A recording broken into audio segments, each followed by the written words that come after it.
Bienvenidos amigos a un nuevo capítulo de las entrevistas y podcast de Estudio Ciudadano, uno de los espacios más antiguos de estudiociudadano.cl, junto con el Ciudadanos en Línea, el espacio de conversación de contingencia política nacional e internacional, y que es el espacio que a mí me gusta para conversar con tranquilidad con los invitados. Siempre nos quejamos de que los medios de comunicación a veces andan muy apurados y que los temas los tocan muy por encimita de repente. Bueno, la idea de las entrevistas y podcasts es poder conversar con cierta tranquilidad con los protagonistas de estas entrevistas. El invitado de hoy es alguien que ya estuvo hace un tiempo en esta sección conversando sobre los temas vinculados con la educación. ¿Por qué? Porque es el presidente de la Asociación de Educadores de Chile, José Luis Velasco, presidente de ACEDUCH. Bienvenido, José Luis, a esta nueva conversación de las entrevistas y podcast de Estudio Ciudadano. ¿Cómo estás? Muy bien, Alejandro, muchas gracias. Un gusto volver a saludarte en Estudio Ciudadano. José Luis, nosotros yo incluso creo que te había escrito en algún momento porque quería conversar contigo hace tiempo, así que me alegro mucho de que podamos reencontrarnos, porque indudablemente que la presencia de una organización distinta, con un enfoque, con una mirada distinta a, por ejemplo, el Colegio de Profesores, le hace bien al país, le hace bien al debate, le hace bien a las conversaciones. Y por eso que me interesaba conversar contigo nuevamente después de la entrevista que tuvimos hace un tiempo y amigos, a los que quieran verla, está ahí en la sección entrevistas y podcasts de estudiociudadano.cl. José Luis, pregunta general, ¿cómo está la ACEDUCH? ¿Cómo está la Asociación de Educadores de Chile? ¿Después de cuánto? ¿3, 4 años ya de funcionamiento? Después de, no, menos de 3 años, 2 años y Ya. medio desde que nos constituimos formal y legalmente como una asociación gremial que reúne a profesores y asistentes de la educación de todo nuestro país. En términos de socios, bueno, estamos alrededor de los 900 socios inscritos en prácticamente todas las regiones de Chile, tanto profesores como asistentes, pero además en términos institucionales nos hemos ido fortaleciendo, tenemos un directorio activo, este año hemos contado con un director ejecutivo que de a poco ha ido ampliando nuestros servicios.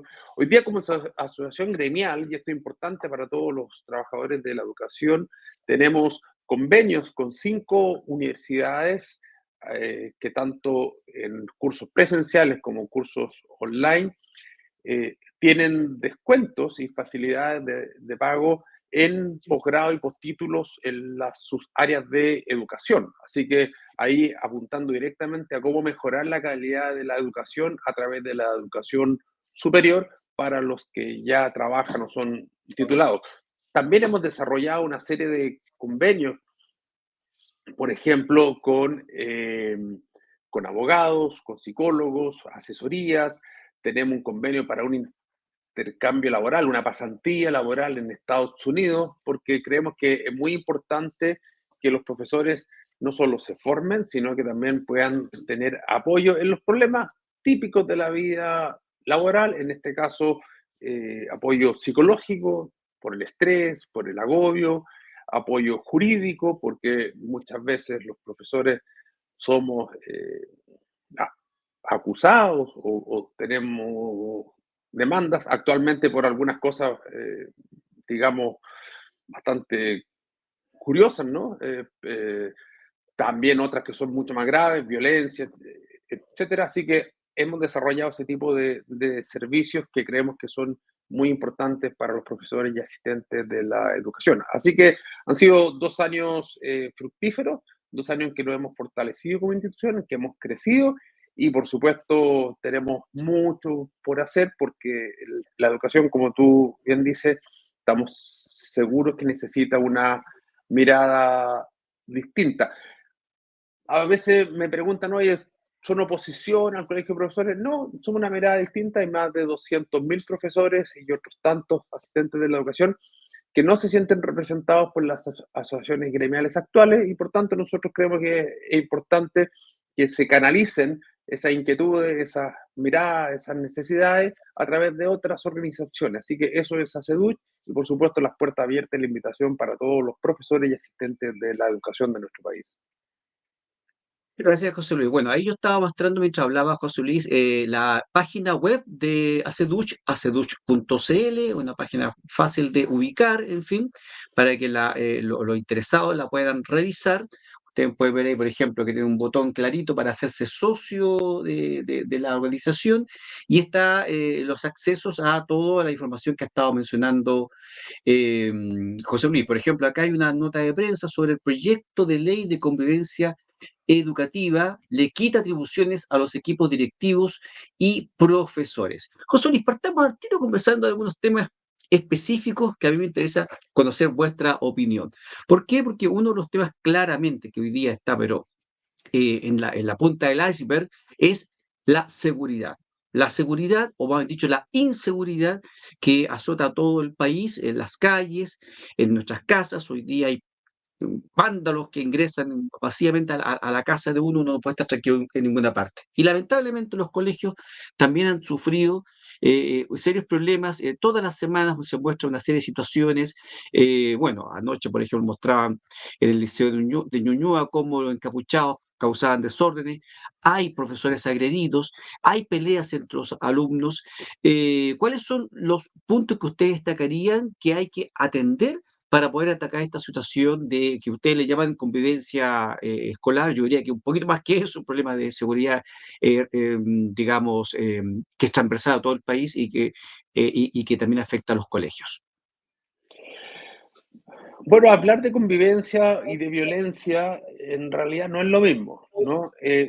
Digamos que son parte de una misma área, ¿no? El cómo convivimos adecuadamente. Y eso parte desde, por ejemplo, voy a poner algo muy pequeño, pero súper importante, ¿no? El clima que hay dentro de una sala de clase. Porque sabemos que un buen clima de respeto, de escucha, de trabajo, es fundamental para el aprendizaje. Y tal vez la otra punta de esta línea continua está la violencia propiamente tal, ¿no? Agresiones físicas entre estudiantes, de estudiantes a profesores, de apoderados a estudiantes o a profesores o trabajadores de los colegios. Entonces, no es lo mismo, no se aborda de la misma manera, pero están dentro de una misma área, ¿no? Del cómo convivimos.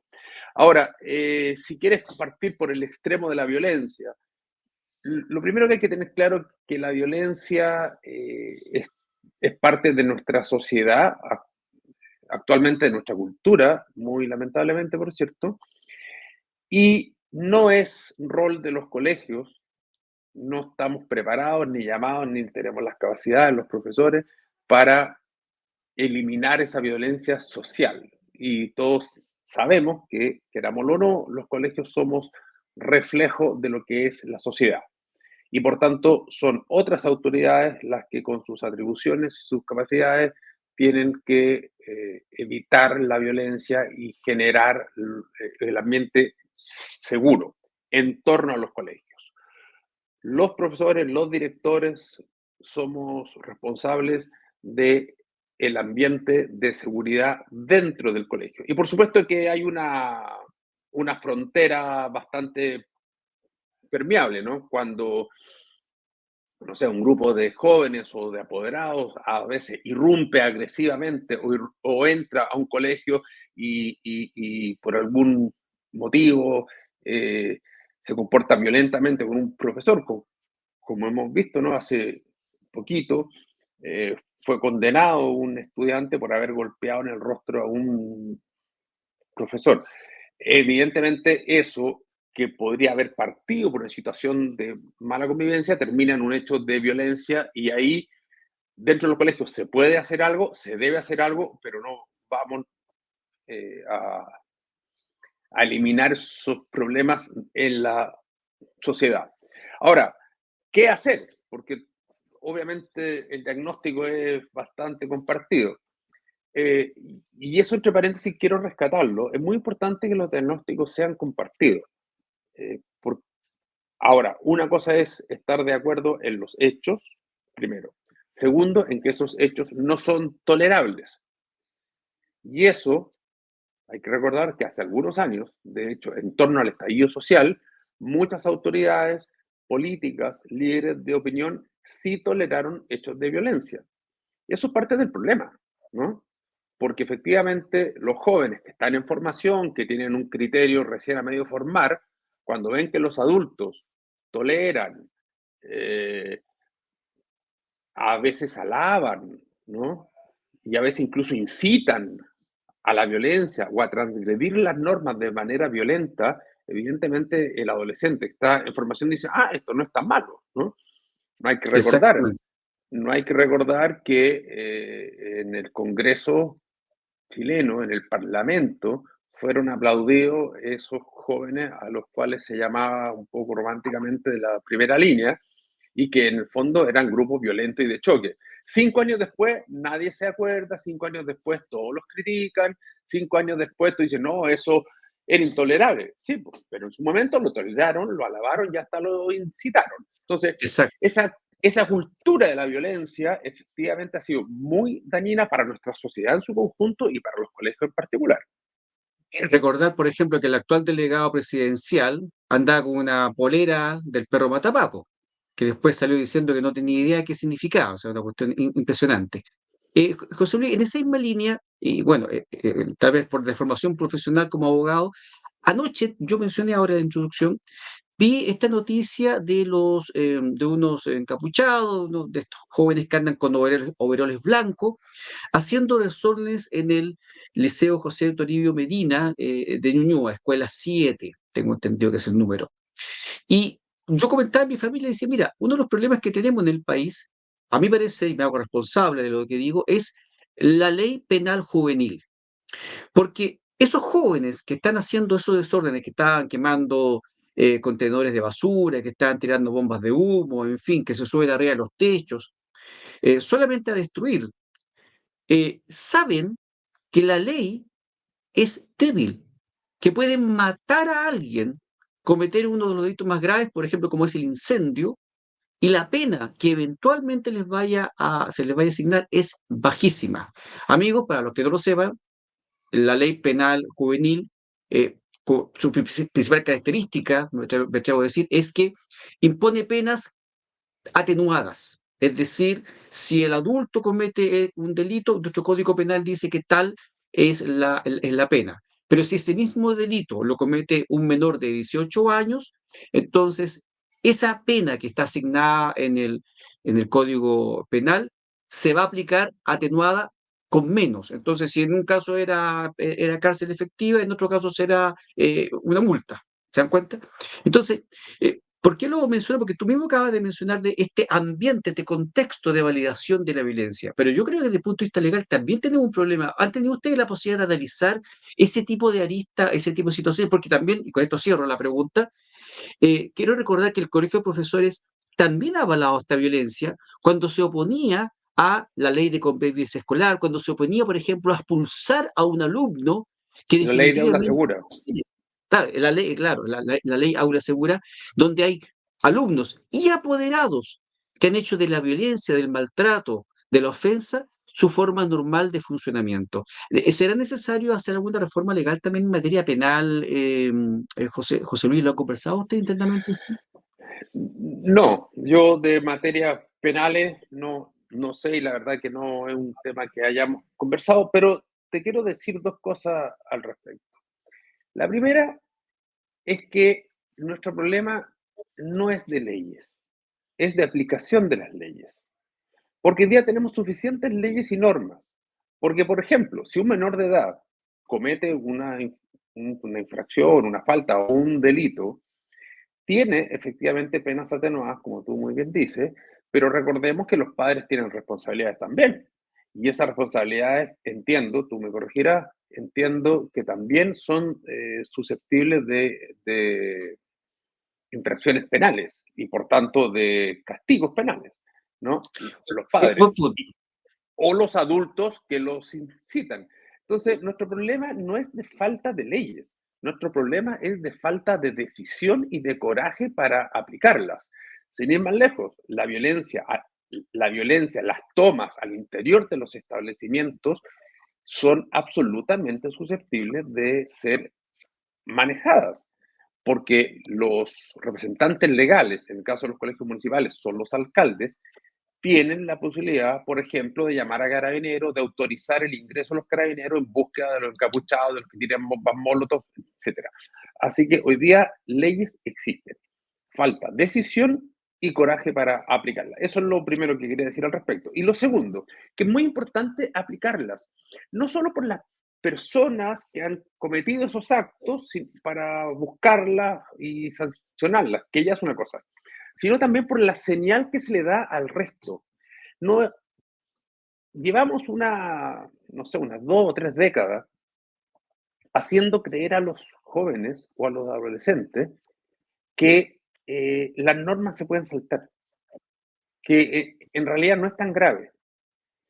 Y las normas son como las normas del tránsito o como las reglas del fútbol.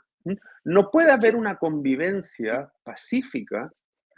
Imagínense que las calles no tuvieran reglas, que cada uno ande por el lado que quiera, que cruce cuando quiera. Evidentemente, no tengo que explicarlo, sería rápidamente un caos.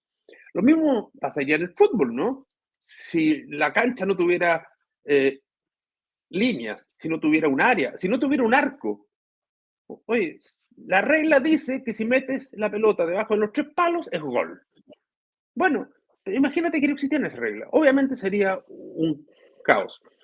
Y lo que ha pasado es que por esta idea de que por los derechos de los niños, de los adolescentes y el derecho a la educación, todo es permitido, en el fondo se ha dejado de educar, porque no hay nada más educativo para la vida, y los adultos lo sabemos, que a enseñar a cumplir las normas. No estoy hablando de normas injustas ni nada, estoy hablando de las normas de convivencia. Y eso lo sabemos. Y mira, hay una serie de normativas, y una de las cosas que nosotros como asociación hemos criticado, una serie de normativas en educación que hoy día no están permitidos o es muy difícil aplicar. Y evidentemente la señal que se le manda a un adolescente es, mira, la norma no es tan importante, te la puedes saltar, si te la saltas, entonces tampoco te van a sancionar mucho porque como eres adolescente y estás creciendo y tienes, como quien dice, derecho a equivocarte, haz lo que quieras. Y ese es el mensaje que como sociedad le hemos transmitido a los adolescentes en los últimos 30 años. Y por supuesto, nada bueno sale de ahí, si eso lo sabemos. Pero hay no sé, no soy sociólogo, pero yo creo que hay una carga emocional, social, que todavía dice, no, es que cualquier norma es dictatorial. Por favor, si las sociedades viven en paz gracias a las normas, ya que las cumplimos y hacemos cumplir. Y en eso, Oye, hay normas súper básicas en educación que hoy día no se pueden hacer cumplir, por supuesto, por un malentendido derecho a la educación. Y te voy a poner un ejemplo y termino. Súper básico, súper básico. Hoy día un reglamento escolar puede tener una norma, voy a decir una obviedad, pero los estudiantes tienen que llegar a la hora, a las 8 de la mañana. Si llega después de las 8 se le considera atrasado. Si cumple 3 atrasos, puede ser sancionado, qué sé yo, con venir un castigo. Si tiene, no sé, 3 castigos, puede ser suspendido por un día. Eso lo dice un reglamento. Nosotros en nuestra época, los que pasamos los 40 lo entendemos perfecto, ¿no? Bueno, yo pasé los 40 hace muchos años, pero lo entendemos.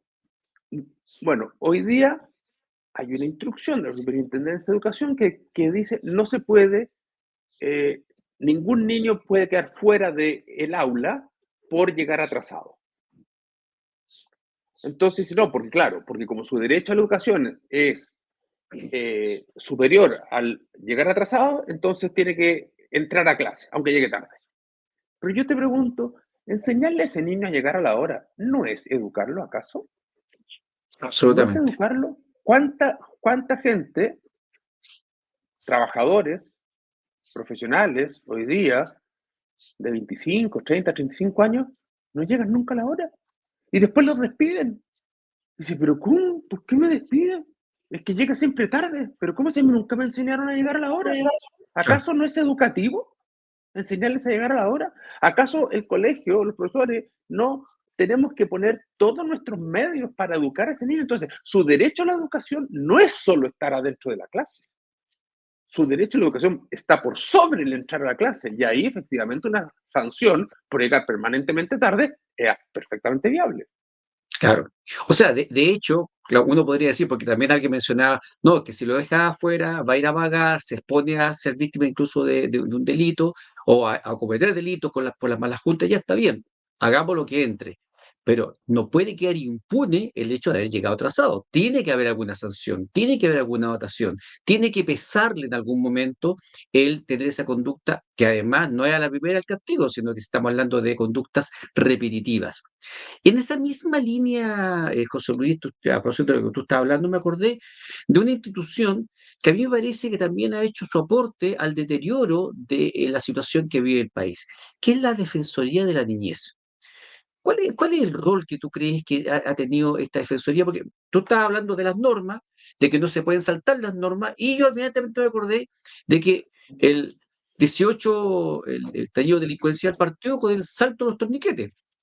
Y al tiempo después, la ex defensora de la niñez, Patricia Muñoz, tuvo que dar marcha atrás a una cancioncita que sacaron en la cual se banalizaba y se estimulaba precisamente el concepto de salto del torniquete, que incluso algunos parlamentarios plantearon la institución de Patricia Muñoz por haber propuesto, promovido ese jingle, que además que venía con un gráfico bien, bien llamativo de un joven saltándose el torniquete. ¿Ah? ¿Qué te parece a ti ese tipo de institución, la Defensoría de la Niñez?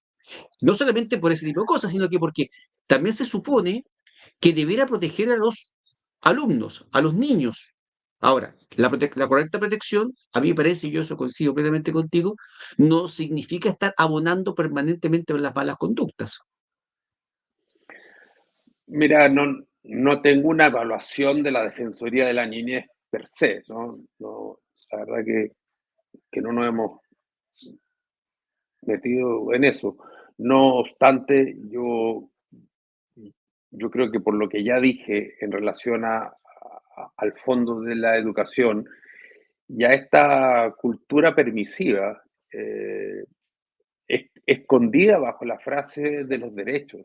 eh, Tenemos una cultura que no solo es en Chile, es en todo el mundo occidental al menos, donde creemos que los derechos no tienen límites, no tienen normas, eh, en el fondo que no tienen el contrapeso de los deberes, ¿no?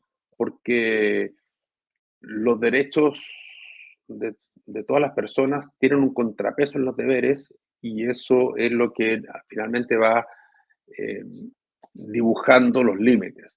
Eh, en la Revolución Francesa, ¿no? ¿Cierto? ¿Cuáles eran los tres derechos que se vociferaban, ¿no? Y libertad, igualdad y fraternidad. Y fraternidad es una manera de decir deberes, ¿no? Porque como somos hermanos, eso es fraterno, ¿no?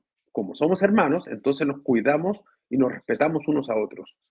Entonces, hace muchos años existía una frase que era, mis derechos terminan donde empiezan los tuyos, ¿no?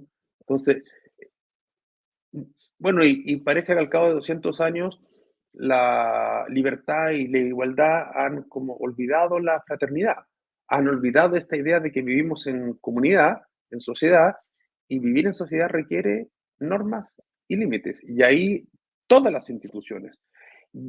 Yo creo, y en algún momento lo dijimos hace más de un año, la educación solo va a cambiar en la medida que partamos por un pacto social, un nuevo pacto social donde todos nos comprometamos por la educación, pero la educación eh, de verdad, no esté...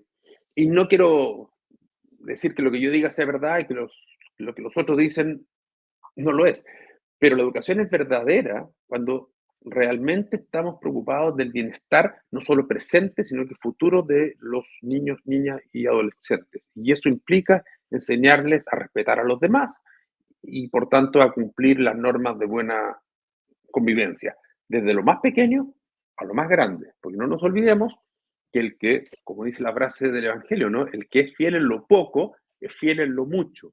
No podemos enseñarle a ser fiel en las grandes cosas, a ser hermanables con los niños de África, si no le enseñamos a respetar al compañero que está sentado al lado.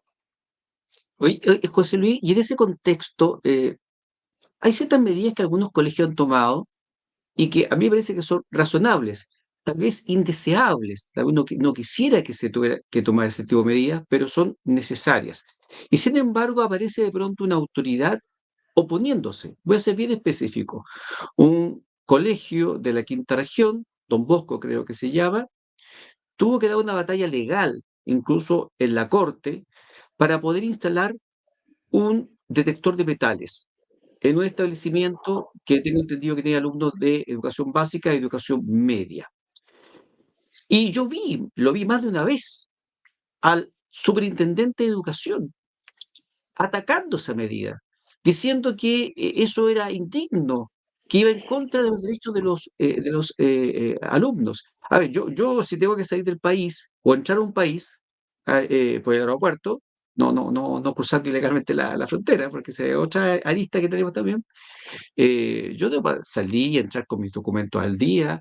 No puedo llevar elementos peligrosos en mi equipaje, por lo menos en mi equipaje de mano. Otras cosas podrán ir en la bodega y en algunos casos ni siquiera tampoco se permiten en la bodega. O sea, tal como tú acabas de decir, en todas partes debemos cumplir normas. ¿Ah? Hoy día se va a un espectáculo, a una sala, el Caporical, el Monticello, no sé si Caporical realmente, voy a hablar de lo que yo sé, el Monticello, por lo menos, y tú recordarás que hubo muertos en el Monticello. Un señor que sacó un arma al interior del casino, mató personas. Solamente después de eso se implementaron detectores de metales en los ingresos a los espectáculos en el casino Monticello.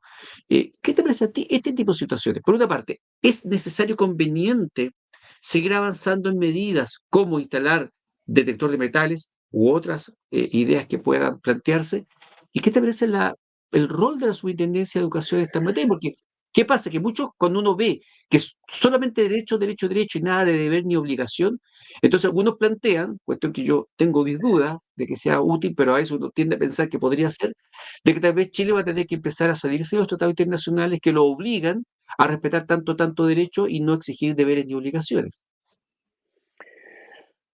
Tú partiste diciendo algo con lo que yo concuerdo, es algo indeseable, ¿no? Eh, yo creo que a nuestros padres no se les habría ocurrido que un colegio tenía que tener detectores de metales.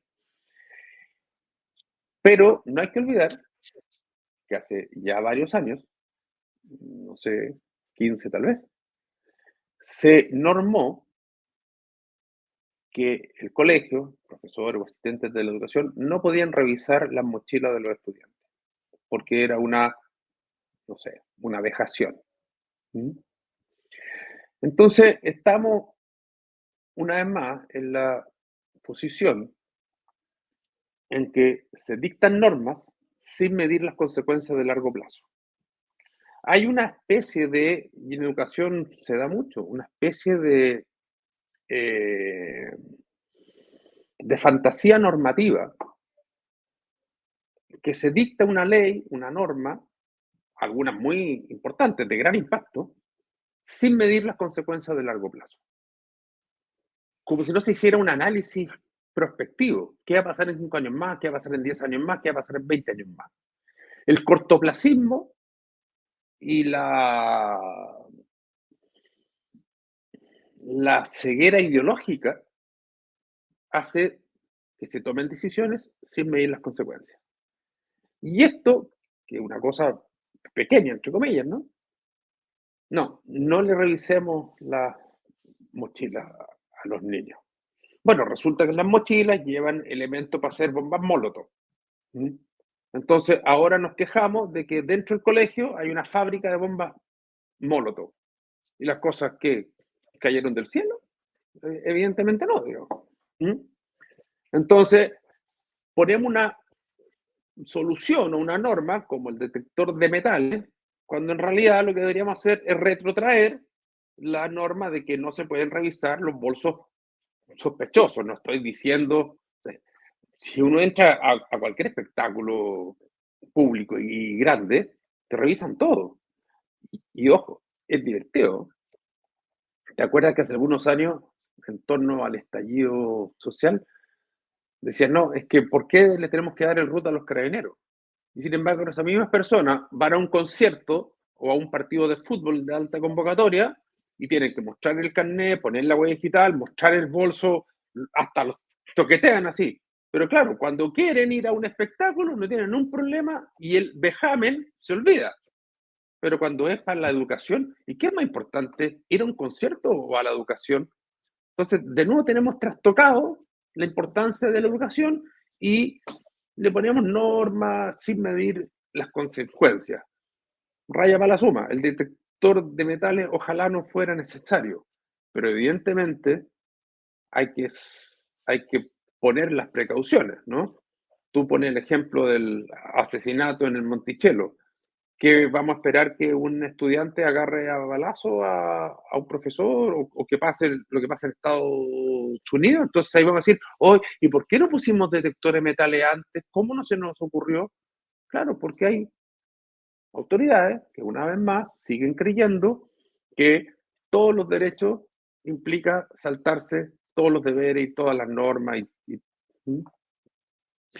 Estoy conversando con José Luis Velasco, presidente de la Asociación de Educadores de Chile, ACEDUCH.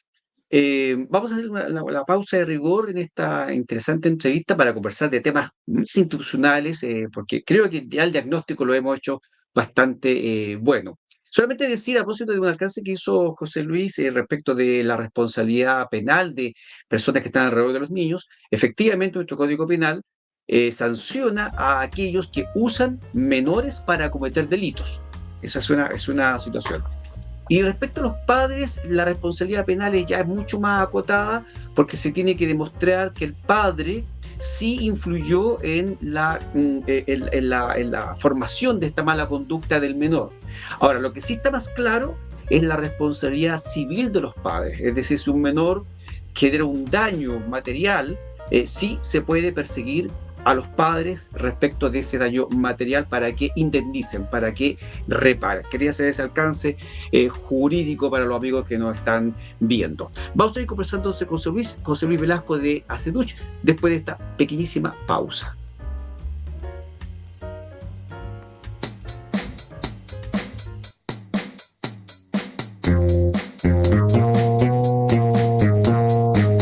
Contarles una gran noticia, ya están disponibles los servicios jurídicos de Estudio Ciudadano. El área de servicios jurídicos de Estudio Ciudadano atiende a personas naturales y jurídicas a través de un equipo de abogados con especialidad en diversas áreas del derecho, todo con la dirección de Alejandro Pujá Campos. Los servicios jurídicos de Estudio Ciudadano están disponibles en el área civil, penal, laboral, comercial, societaria, tributaria y de familia. Para comunicarse con los servicios jurídicos de Estudio Ciudadano, los interesados deben escribir al correo contacto@estudiociudadano.cl, adjuntando todos los antecedentes disponibles de su caso. La primera consulta es gratuita y las tarifas de los servicios jurídicos de Estudio Ciudadano se adaptan a su situación económica, otorgando facilidades de pago.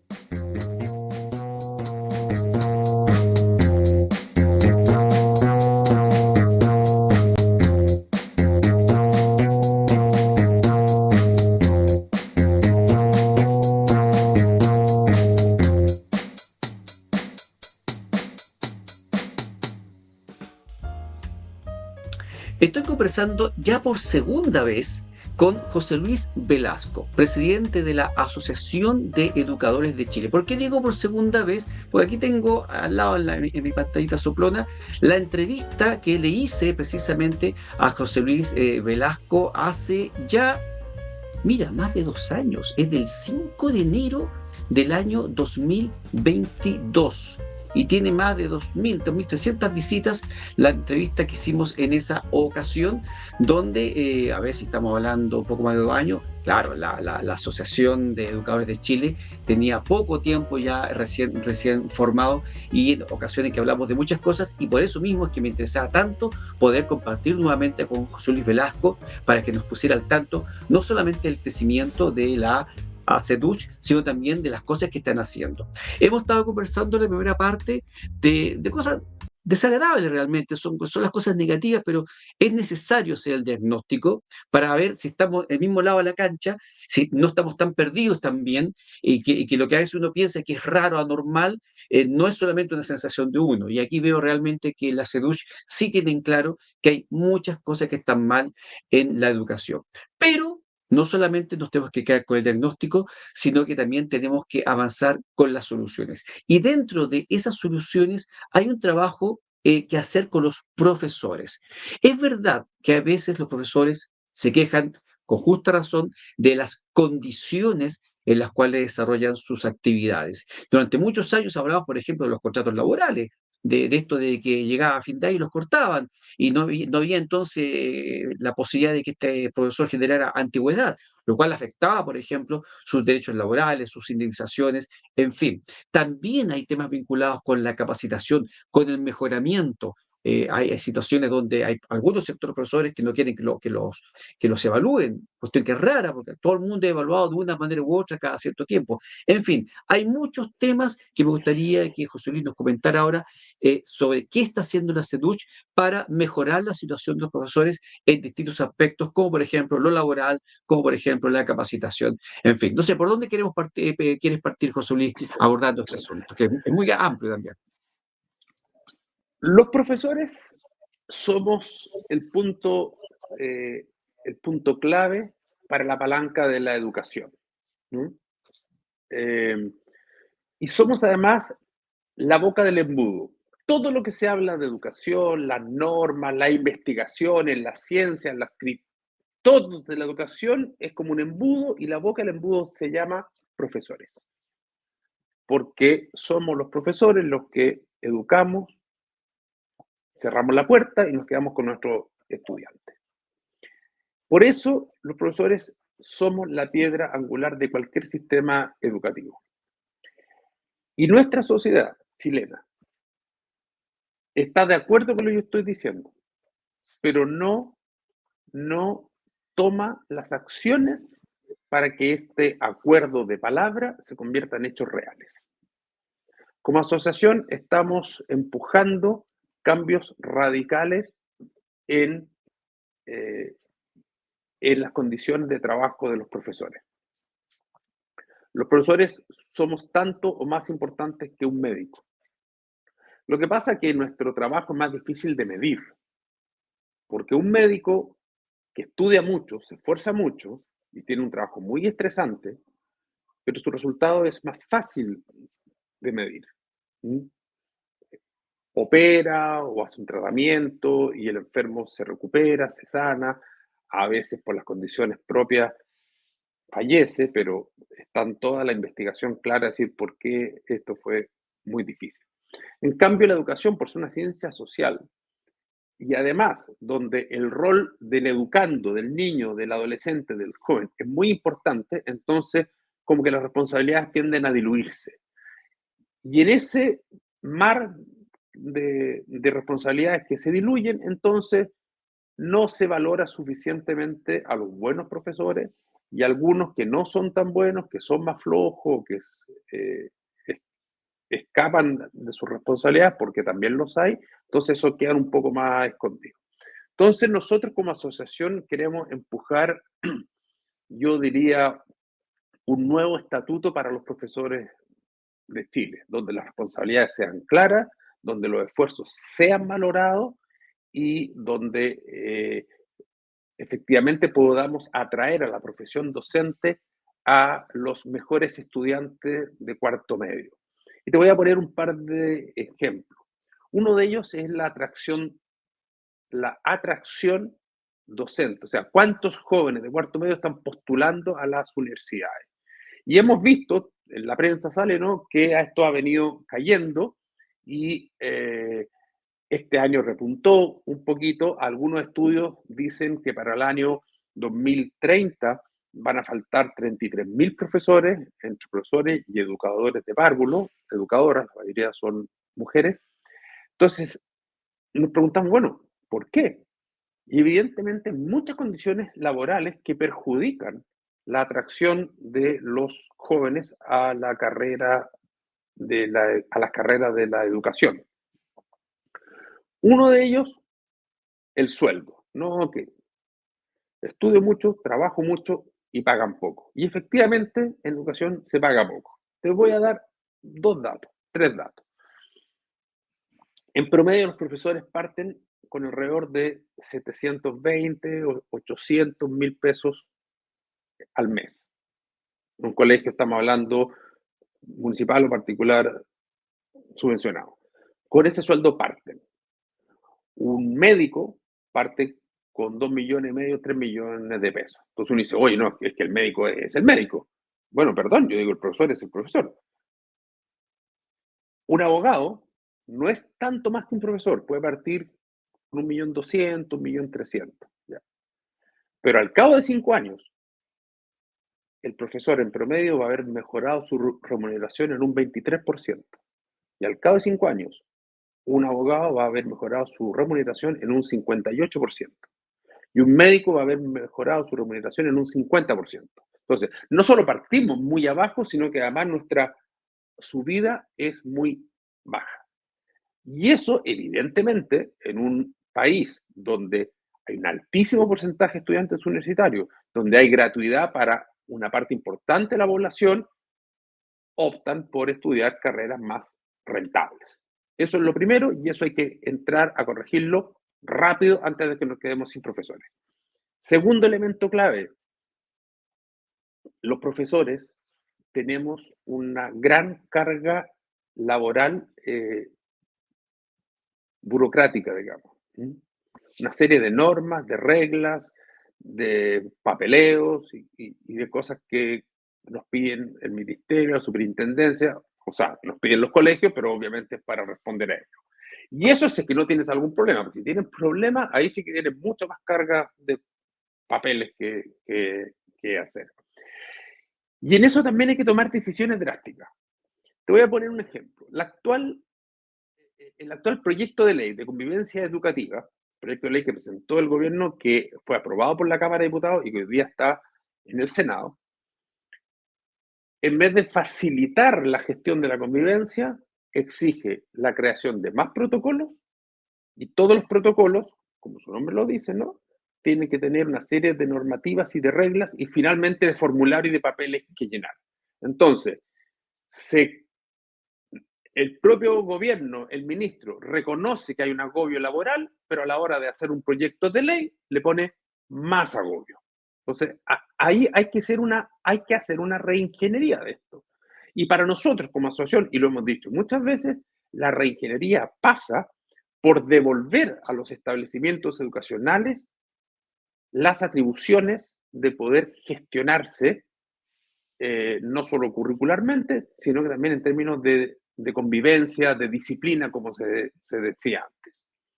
Hoy día la superintendencia es como, no solo es una superintendencia administrativa, el origen de la superintendencia era que los sostenedores cumplieran su rol para el cual existen, ¿no? Y que ocuparan los recursos en los colegios. Pero hoy día la propia superintendencia dice que están agobiados porque al más mínimo desencuentro entre un profesor y un estudiante, corren los padres, no todos por supuesto, a la superintendencia a quejarse de que su hijo está siendo maltratado. Entonces, los profesores han perdido las atribuciones de la autoridad docente. Sin autoridad docente no hay educación.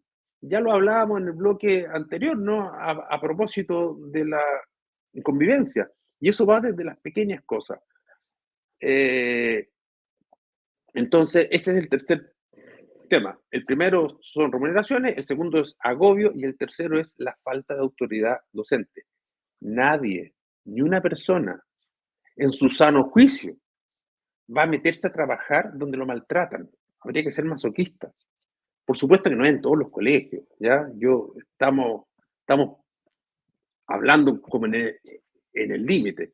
En muchos colegios gran parte de los directivos, la gran mayoría de los apoderados, la gran mayoría de los estudiantes trata bien a sus profesores. Pero oye, en un curso 45, basta con que haya 2 o 3, o sea, no estamos hablando ni del 10%, que sean, por ejemplo, niños disruptivos, permanentes, que no aceptan las normas, que uno los manda para afuera de la sala un rato y te dice, no, no me voy a ir porque no quiero, porque usted no me puede echar, porque mi derecho a la educación. Entonces, ¿quién está para pelear? Y por eso que los números de deserción de los profesores son enormes. 20% el primer año se retira, o sea, estudia 5 años, no termina de trabaja uno y se va. Y se va porque dice, estoy hasta aquí, no quiero vivir así. Entonces, eh, eso es fundamental. Y eso se puede hacer.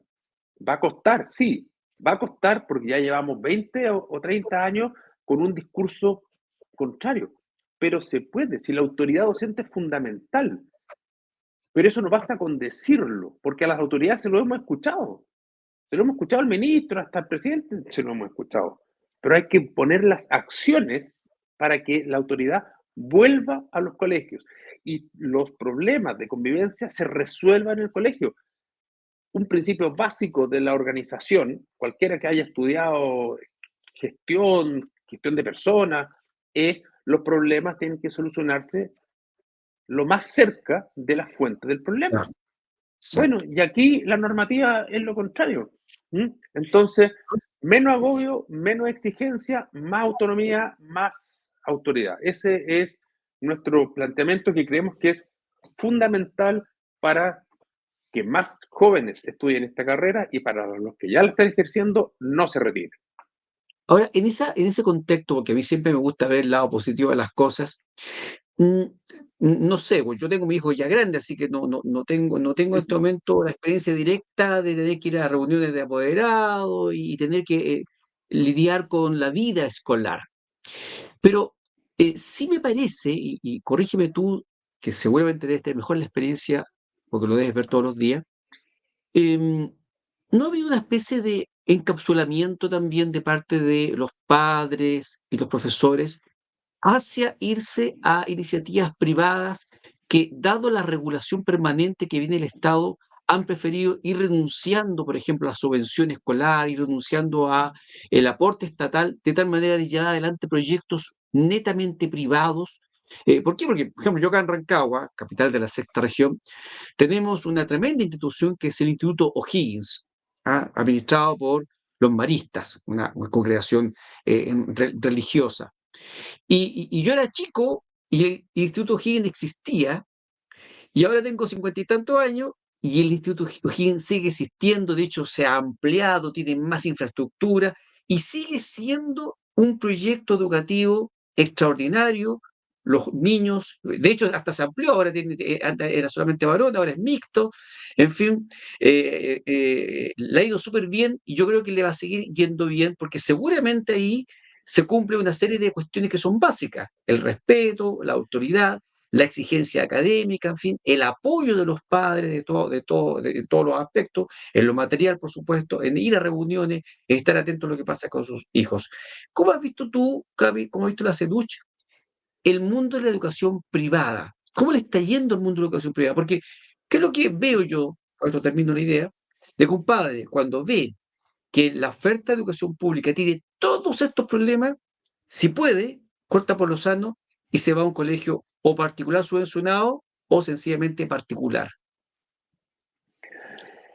Bueno, efectivamente eso está pasando y está pasando de manera más dramática aún de lo que tú estás diciendo. Eh, la educación pública en Chile no es solo la educación estatal. La educación particular subvencionada es educación pública también, ¿no? Eh, y no solo porque se financie con fondos públicos, que así es, sino que también porque todos los niños, niñas y adolescentes pueden postular a cualquier colegio particular subvencionado. Entonces, tenemos una educación pública estatal y particular subvencionada. La educación particular pagada es alrededor del 8%, tiene alrededor del 8% de la matrícula en nuestro país. Pero hoy día existe, y cada vez más fuerte, un cuarto sector que, que existe hace muchos años, pero desde la pandemia hacia acá se ha fortalecido y ha crecido muchísimo, que es el sector educacional de los colegios no reconocidos por el Estado.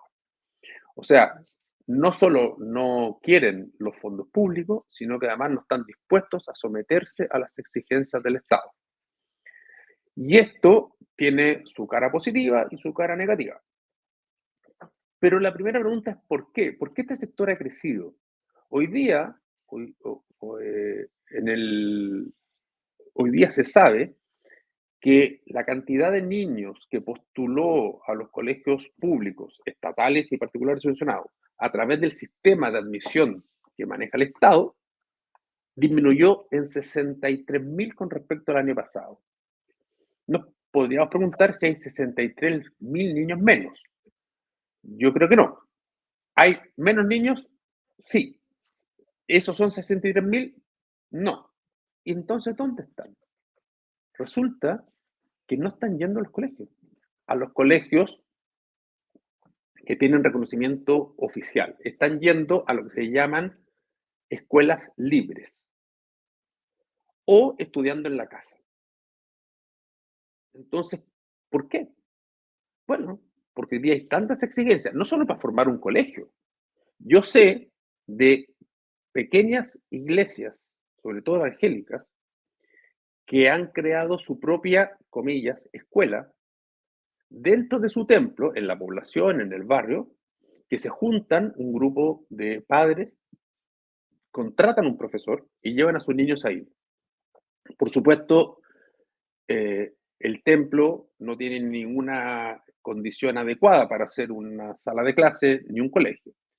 Pero lo dicen, y yo lo he escuchado, porque no queremos que la intromisión ideológica del Estado llegue hasta nuestros niños. Así que nosotros los vamos a educar como nosotros queremos. Y en Chile existen los exámenes libres, ¿no? Que originalmente fueron hechos, no sé, hace muchas décadas, para aquellos niños que por condiciones de salud o alguna condición especial de su familia, también lo ocupan los deportistas de elite, pudieran educarse en sus tiempos y dar estos exámenes que en el fondo validan que pasaron de curso, para decirlo en sencillo. Bueno, todos estos colegios libres, o sea, que no tienen reconocimiento oficial, no pueden pasar de curso, aprobar un curso específico, cuarto, quinto, sexto básico, de un estudiante. Entonces, lo forman todo el año, se inscriben para exámenes libres en agosto, dan los exámenes libres en noviembre. Pero no sufrieron la intervención del Estado. Eso es positivo porque hay proyectos educativos muy interesantes, muy novedosos, que no cumplen con la estructura curricular del Estado de Chile, pero que siguen siendo muy, que aportan otras cosas, ¿no? Yo sé de uno que se llama Escuela Bosque, y que funciona en un bosque cerca de la ciudad de Valdivia. Tienen como un refugio dentro del bosque, pero todas las clases son al aire libre. Ok, eso puede ser el lado positivo, pero el lado negativo es que pueden haber otros que evidentemente no están cumpliendo con los mínimos exigidos en la educación, no solo en términos de contenidos académicos, sino que, por ejemplo, de socialización. Hay niños que los padres no los quieren mandar a los colegios porque les da miedo o porque postularon a un colegio, no sé si es, no sé, yo lo mencioné, no, Escuela Bosque, no sé, sí, perdona, pero no se llama así el colegio, sino que es una metodología que trajeron desde Escocia. No sería el mismo. No, es una metodología en el fondo de educación al aire libre, ¿no? Ya. ¿Y de qué comuna es? No, es en Valdivia, pero no sé. Pero hay muchos. En Pucón, después de la pandemia, por la falta de cupos en los colegios convencionales, llegaron a establecerse, no me acuerdo si eran 6 o 7 escuelas libres. en las parcelas, en casas, con poquitos niños.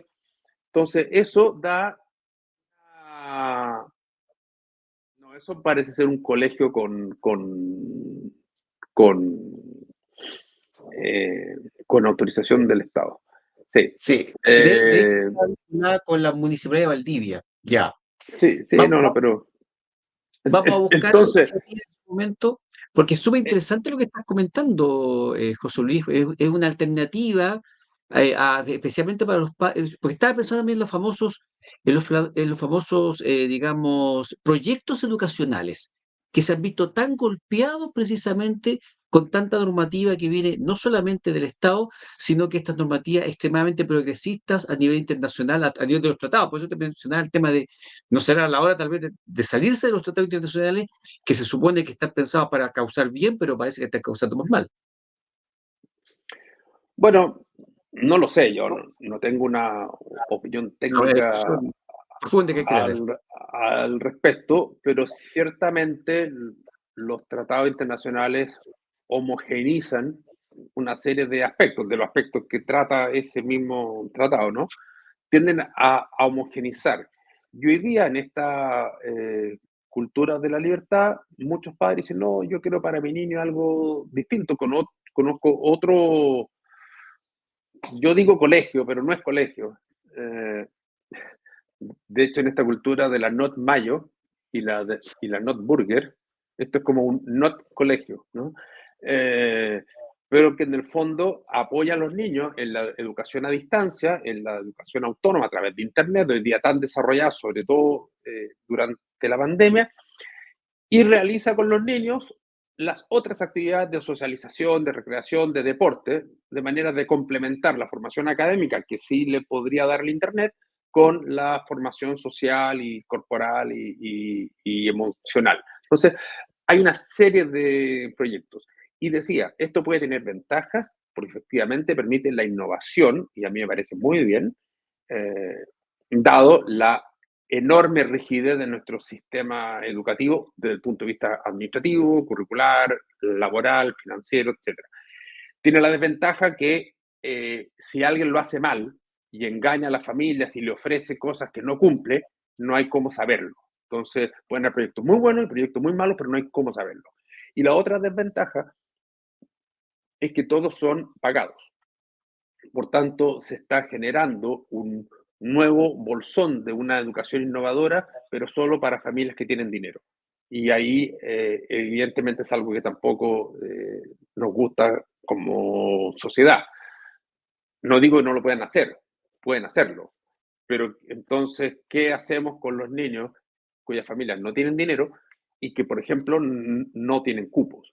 ¿No? Entonces, ah, eh, mira, yo hace un rato decía, se hacen leyes sin pensar en las consecuencias. La ley mal llamada de inclusión del año 2015 del segundo gobierno de la presidenta Bachelet, que creó una serie de restricciones para crear colegios, como no se pensó de largo plazo, hoy día lo que pasa es que no hay cupos suficientes para todos los niños y niñas que necesitan colegio. ¿Por qué? Porque no se pensó nomás. ¿Mm? Porque la ceguera ideológica no les permitió darse cuenta, por ejemplo, que las ciudades crecen y los barrios periféricos, que antiguamente cuando se creaba un barrio en la periferia de cualquier ciudad, se instalaba un colegio particular subvencionado, porque los municipales no invierten en colegios nuevos. Bueno, hoy día, como no hay fondos, los bancos no prestan plata, entonces ese barrio nuevo ya no tiene colegio y tiene que viajar media hora, por 5 minutos, una hora al centro o a la parte antigua de la ciudad a clase. Bueno, no se pensó.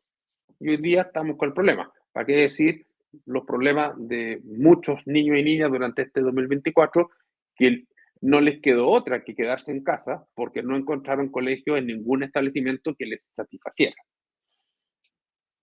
O sea, ahí el derecho constitucional, el derecho humano a la educación se va, permíteme decirlo, derechamente a las pailas, porque hay una idea estructural que ha afectado el funcionamiento de los establecimientos. O sea, se han cerrado colegios, no se quiere invertir en educación, porque obviamente ¿quién va a querer generar un emprendimiento para que venga un Estado como un pulpo lleno de tentáculos a decirte cómo tienes que hacer las cosas. Bueno, entonces, si en ese caso sí es así, mejor me pongo a hacer otro tipo de cuestiones. Mencionaba esto de educación privada, José Luis, porque yo soy de los que piensa realmente que no podemos estar dependiendo de que venga la autoridad a darnos las directrices, todo el marco para trabajar y que hay que hacer emprendimiento. Entonces, yo creo que esto es muy interesante. Tú acá decías algo, una falencia, que es que este sistema de escuelas libres o sus variantes solamente está accesible a quienes pueden pagar el proyecto. Sí, efectivamente es así y el Estado no te va a financiar si no bailas con la música que ellos ponen. Pero tal vez desde el mundo privado podríamos ver la posibilidad de, ¿cachai?, de fundaciones, corporaciones, se pueden obtener recursos también del mundo privado, de empresas, de instituciones que están en esta misma línea y que pueden apoyar este tipo de emprendimiento educacional. Yo creo que es un tema que hay que volver a conversarlo, hay que darle un par de vueltas y creo que podría ser también una gran opción de trabajo para los profesores. O sea, me imagino que entre los profesores hay muchos que tienen este ánimo de emprender, este ánimo de crear, este ánimo de innovar. Y tal vez a muchos les podría decir, oye, ¿por qué no juntamos 2, 3, 4 profesores? Armemos una corporación, armemos una fundación, consigamos lucas, pidamos el apoyo a los padres que se pongan también, por supuesto, hagamos beneficio y saquemos adelante este proyecto innovador, creativo, distinto, que donde el Estado no va a poder meter su nariz. Preparemos bien a nuestros niños para que den los exámenes libres y puedan entonces estar en igualdad de condiciones el día de mañana para seguir su educación. Creo que es un tremendo tema que me gustaría que lo pudiéramos conversar más adelante, José Luis.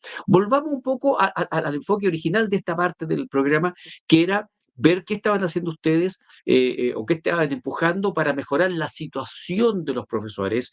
Y tú estabas precisamente, esta conversación se ha dado en el contexto de incluso el maltrato que reciben los profesores en algunos lugares. ¿Qué otra cuestión ustedes están impulsando, empujando para ir mejorar esta situación? Que además es cosa de verlo, amigos, revisen la página de la SEDUCH y hay una interesante oferta vinculada con el mejoramiento de la situación del profesor de distintas maneras. Una de ellas es, por ejemplo, la capacitación.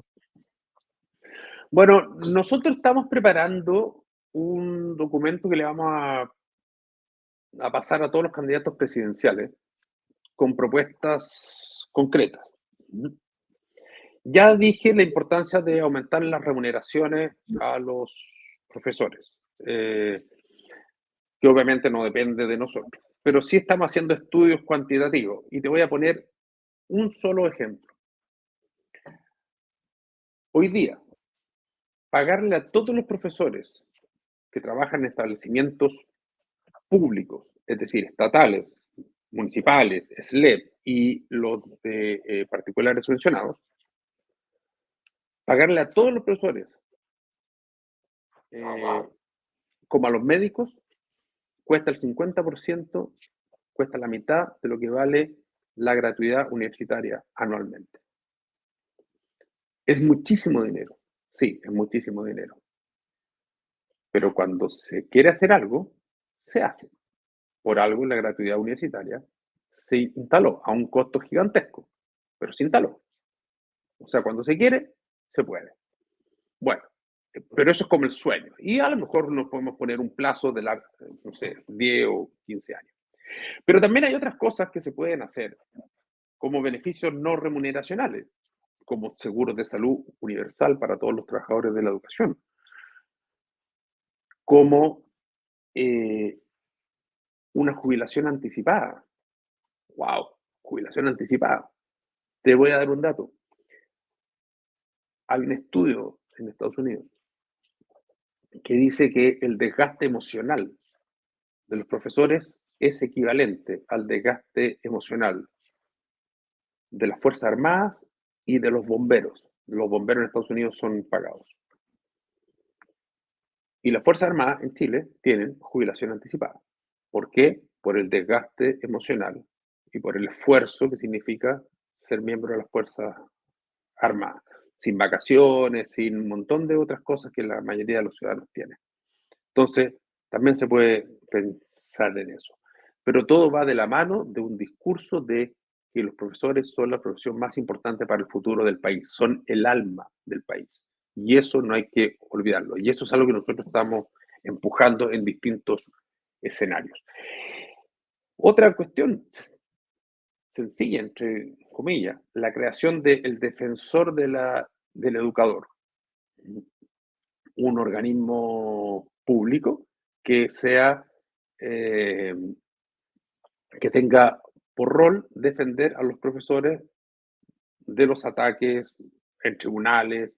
No estoy diciendo, por supuesto, de dar cabida a, a los atropellos a los derechos, ni mucho menos a delitos, pero así como existe el defensor del consumidor, nosotros creemos que debería existir el defensor del educador. Y por el lado de mejorar la carga laboral y el estrés laboral, es importante el trabajo mancomunado con otros organismos del Estado para mejorar la convivencia. Y ahí nosotros estamos proponiendo, ya hace meses que lo publicamos, que se creen unas unidades educativas de derivación transitoria. O sea, cuando en un colegio convencional haya estudiantes que no puedan ser tratados o que no se pueda trabajar con ellos en un colegio convencional, puedan ir como una medida transitoria a esta unidad educativa que puede ser comunal o no sé, hay que ver, ¿no? Pero a lo menos una por comuna para que efectivamente se trabaje con un niño que requiera probablemente atención psiquiátrica, psicológica, terapéutica, etcétera. No se trata de echar a los niños, porque siempre decimos, bueno, se aplica la norma y se echa del colegio. Ya, pero ¿a dónde va? Porque ese niño no puede ir de un colegio al otro y que lo echen de 3 o 4, no solo no va a ser educado, sino que además va a ir cada día peor a través de la frustración y la serie de consecuencias negativas que conlleva eso. Entonces, ya, como sociedad, no como colegio, como sociedad, hagámonos cargo, pero hagámonos cargo bien, poniendo los medios profesionales, económicos, físicos, para que esos niños sean tratados y educados, pero de acuerdo a sus necesidades, no en un grupo en donde finalmente lo único que generan, así en la condición en la que están, son un conflicto. Así que ahí hay varias ideas que estamos empujando y que te las adelanto van a ser parte de nuestras propuestas a los candidatos presidenciales. Claro, considerando que este año 2025 que se nos viene es año presidencial, así que es muy oportuno el presentar estas propuestas y exigirle realmente a las autoridades que se pronuncien. Estamos hoy día en octubre de 2024, para el contexto, para los que vean esta entrevista en otro momento, y estamos a pocos días de una elección también, donde vamos a elegir alcaldes, concejales, gobernadores regionales y consejeros regionales. Y uno observa, lamentablemente, cómo las campañas, el grueso de las campañas, me atrevo a decir, tiene exhibe una falta de contenidos. Imagínense, una persona que va de alcalde, una persona que va de alcalde, ¿cómo no va a pronunciarse sobre el modelo de educación que quiere que haya en su comuna? Lo mismo con los concejales, lo mismo con los gobernadores regionales. Entonces, es importante que aquel que aspira a un cargo público también se comprometa a decir cuál es su visión, qué es lo que quiere respecto de esta materia tan importante que es la educación. Por lo tanto, muy buena iniciativa esta de presentar una propuesta a los futuros candidatos a la presidencia de la República. Justo que estamos terminando, solamente quiero hacer una pregunta. Yo creo que vamos a volver a conversar porque son muchos, demasiados los temas que el área de educación tiene. Pero precisamente hay dos temas que están en la palestra hoy día y me gustaría tener alguna opinión de ustedes, aunque sea cortita. Por una parte está el tema de los servicios locales de educación. En la entrevista anterior, que está en estudiociudadano.cl, tú mirabas con buenos ojos los SLEP, los Servicios Locales de Educación Pública. Y fíjate que yo también los miro con buenos ojos. Creo que la idea básica que había detrás del SLEP era buena o es buena, pero parece que la implementación de algunos SLEP está dando una señal de que es una mala idea el SLEP. Yo creo en realidad que hay un problema de las personas que se están poniendo, la forma como se están haciendo las cosas. ¿Cuál es tu opinión hoy día sobre los servicios locales de educación? ¿Tienen posibilidad realmente de funcionar o hay que hacerle cirugía mayor? ¿O sencillamente fue una mala idea desde el principio? Mira, yo creo que como todo tiene ventajas y desventajas. Ahora, lamentablemente las ventajas que tenía el diseño se han ido un poco diluyendo. En teoría, una de sus principales ventajas es que se iba a sacar la administración de los colegios estatales, municipales, de el ciclo político. El ciclo político que conlleva las elecciones de alcaldes y concejales, ¿no? Se decía que uno de los principales problemas de los colegios municipales era que estaban demasiado amarrados al ciclo político y por tanto dependían mucho del alcalde.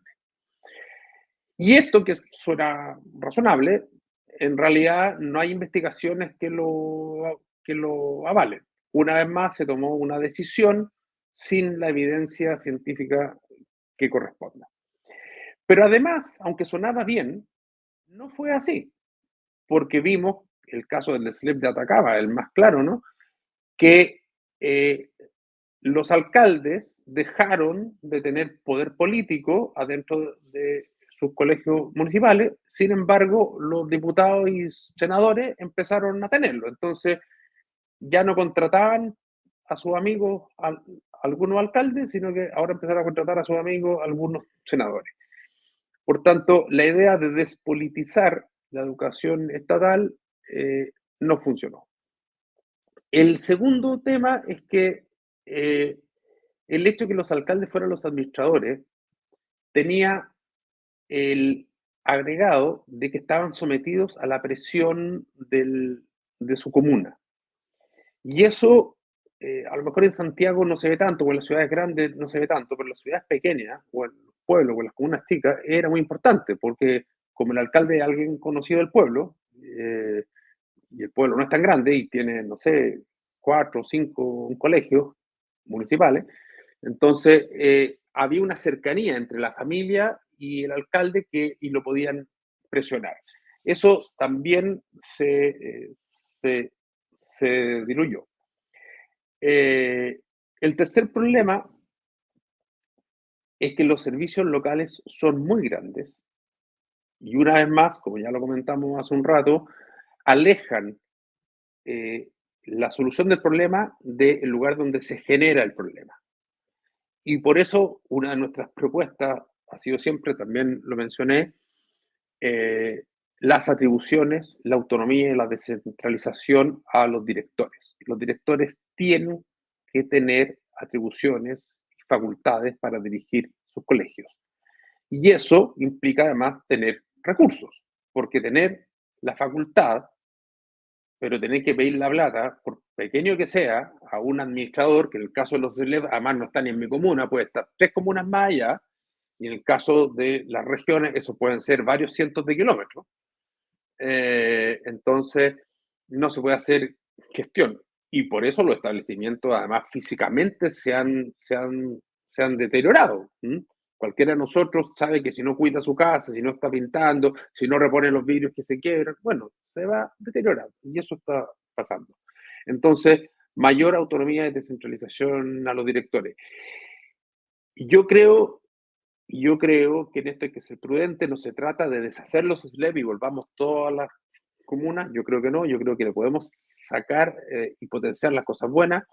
Tal vez sea prudente pensar en la subdivisión de algunos SLEP que quedaron muy grandes, eh, pero para mí lo central es autonomía y descentralización y que efectivamente las familias puedan hacer cierto control social de los directivos del SLEP.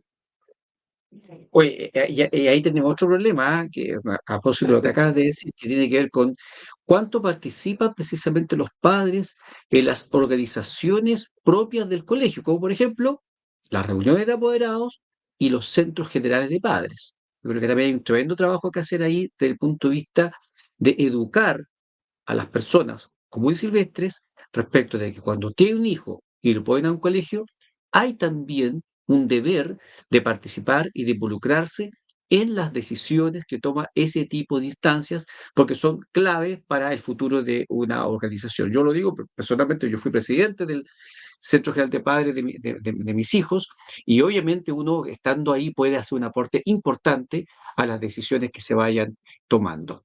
La última pregunta, antes de darte, por supuesto, la posibilidad también de que puedas decir lo que quieras al despedirte, pero mi última pregunta es que hoy día, a propósito también del momento de la coyuntura política, la política es necesaria, pero es tan mal utilizada, lamentablemente, y al final uno termina diciendo, oye, que lata que todo sea política.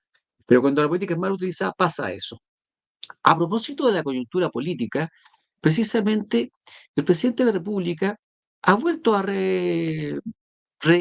reinventar o a reeditar el pago de la deuda histórica de los profesores.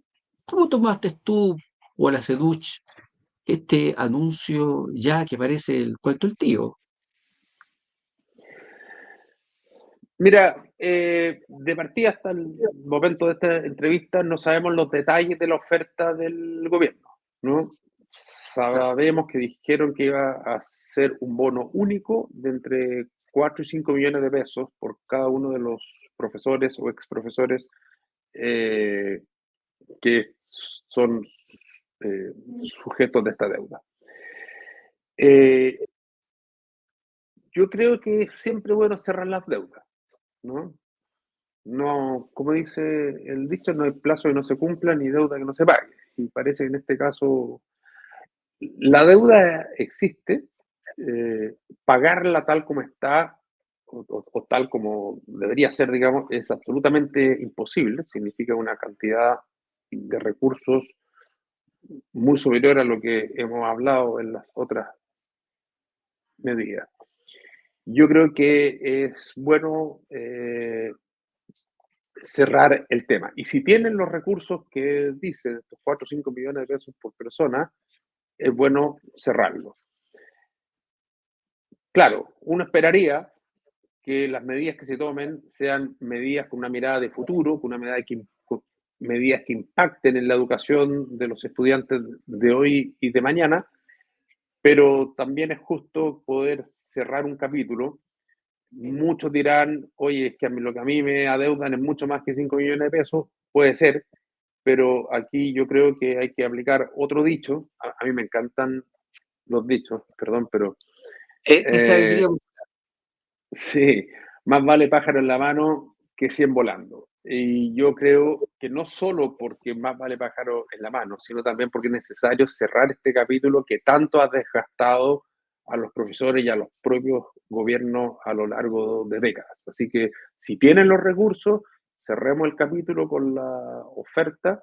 No es el ideal, pero, otro dicho, lo mejor es enemigo de lo bueno.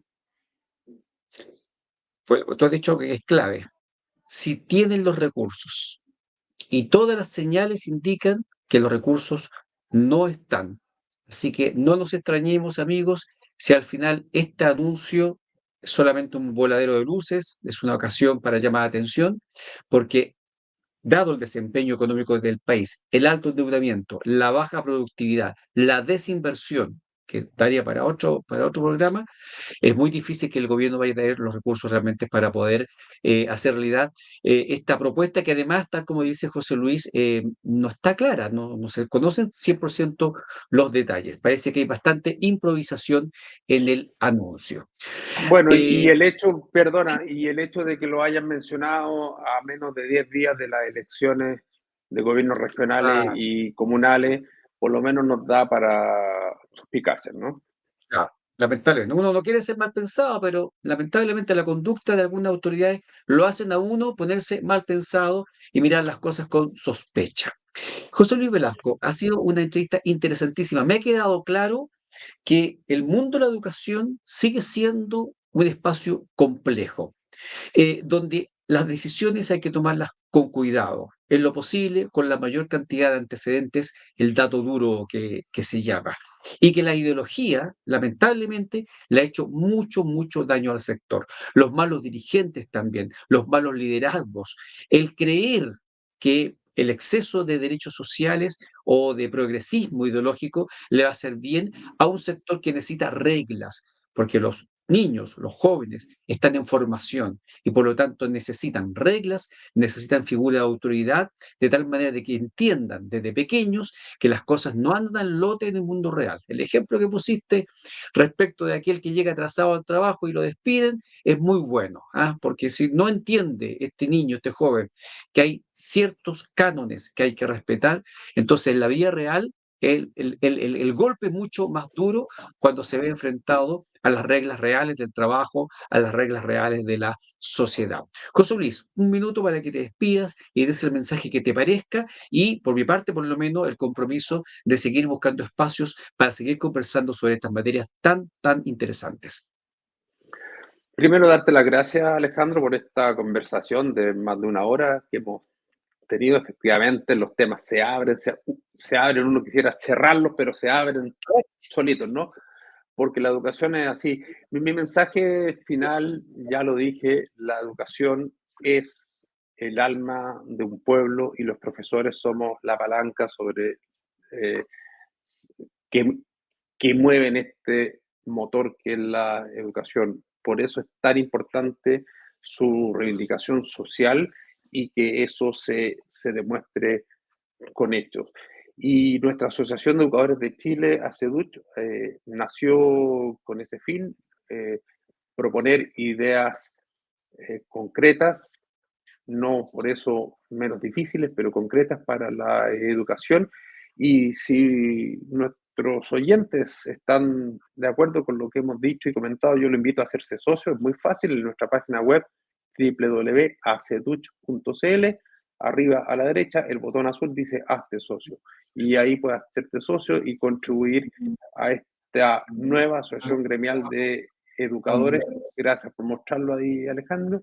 Y efectivamente ir canalizando inquietudes y necesidades de los decenas de miles de profesores y asistentes de la educación. Así que muchas gracias y hasta la próxima. Gracias a ti, José Luis Velasco, por otorgarme la posibilidad de conversar con alguien que está ya varios años trabajando en estas materias, levantando una alternativa para que los profesores tengan también otros liderazgos, porque parece que el liderazgo que han seguido durante tantos años no ha funcionado bien. Y eso es fatal. Yo siempre digo, cuando de repente veo un gremio que un año va a un paro y dicen, oye, llegamos de acuerdo. Yo digo, oye, macanudo, qué bueno que hayan llegado a acuerdo. Pero resulta que a los 6 meses o al año después, otro paro. Bueno, entonces yo me pregunto, ¿cómo fue la calidad del acuerdo al que llegaron la vez anterior? ¿O realmente son manipulados, no saben negociar? Si yo soy dirigente social y resulta que cada cierto tiempo tengo que estar llevando mi gremio a un paro, yo me haría también una autocrítica de revisar qué es lo que está pasando conmigo como dirigente, que no soy capaz de darle a mi gente que me apoya la seguridad de tener unas condiciones que les permitan trabajar en el mediano y largo plazo. Yo creo que esto es como las ciudades más limpias son las que menos se ensucian, lo mismo. Los mejores lugares de trabajo, los mejores gremios son aquellos donde hay menos conflicto. Y para evitar el conflicto se requiere por parte diálogo, participación, pero también se requiere conocimiento, preparación.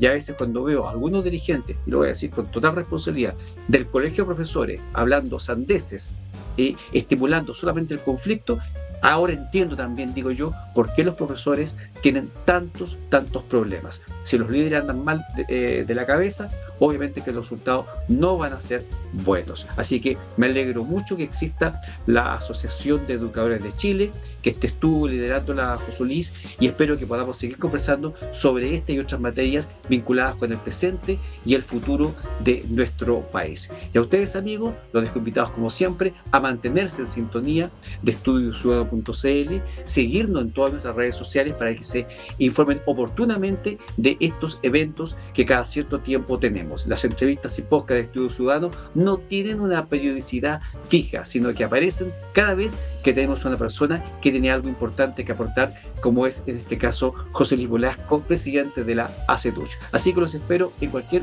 otro momento con otra entrevista o podcast de Estudio Ciudadano.cl. Nos vemos.